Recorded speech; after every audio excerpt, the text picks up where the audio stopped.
I was in 8th grade at the time. In the classroom pretty close to ours, one kid had brought a gun with him. Thinking it was a replica, he was playing around with it, quietly showing it off to his friends in the middle of the class. Apparently the professor was preparing an experiment for the chemistry class and wasn't supervising them. As the teacher went back into the room, the boy was pretty hysterical and grabbed the gun from his friend. In the process, he accidentally pulled the trigger. The bullet hit the flask the teacher was holding and went into his arm. We just heard the bullet exploding glass and screams of agony.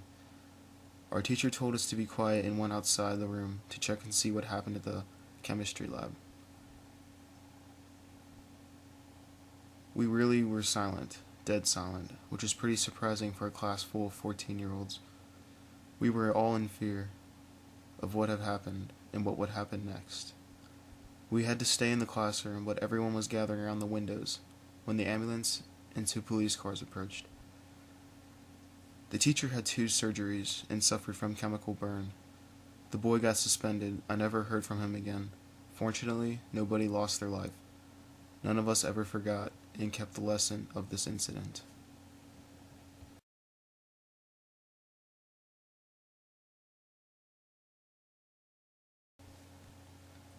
It wasn't a shooting as in Columbine, but when I was in 8th grade, a 7th grader brought a gun into school. He was playing with it in music class while they were watching a Disney movie, the songs from which would be sung later that year at the recital. I can't remember what it was. I think maybe Aladdin? Anyways, I guess he was fiddling with it and dropped it on his desk. It went off and struck and killed the little boy sitting in front of him. So the school went on complete lockdown. I, as I said, was in 8th grade and was in algebra on the other side of the school, so no one on that side knew what the hell was going on, because we didn't hear the gun go off. In hindsight, it was awful because we used the sudden absence of our teacher to fuck around. I know we had no way of knowing, but this little boy had just died, and we're throwing paper footballs and shit at each other. So, for a couple hours, we're just in this room.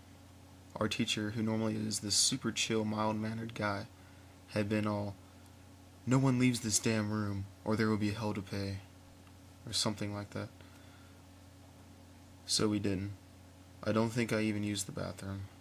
We all found out after the fact. There was one kid who was coming back from a dentist appointment, and I don't envy him the sight of all the police, the tapes, the ambulance, and I'm sure the PayPal horror going on. He was not allowed in the school. Anyways, the family of the shooter and the victim were close, and I believe they were even neighbors. A lot of us went to his funeral. He was so tiny. It was heartbreaking. Edit. Since this happened 20 years ago, I did some Googling and I was wrong. The shooter did not bring the gun, but he was passed the gun in class by a student who had brought it. It was also the first incident of a school shooting in this particular part of the city.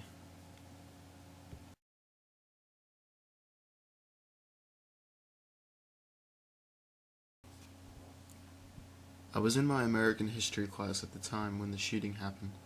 The shooting took place in the main office of my school, and my class was at the far left of the school. It was during lunch hour, but my class had already came back from lunch. At the time of the shooting, I had earbuds in, because I was working on a project for class. My friend bumped me and told me that we were in Code Red and that we had to do the procedural stuff. Lights off, no one inside of the window on the door, sitting on the ground, no talking, no cell phones.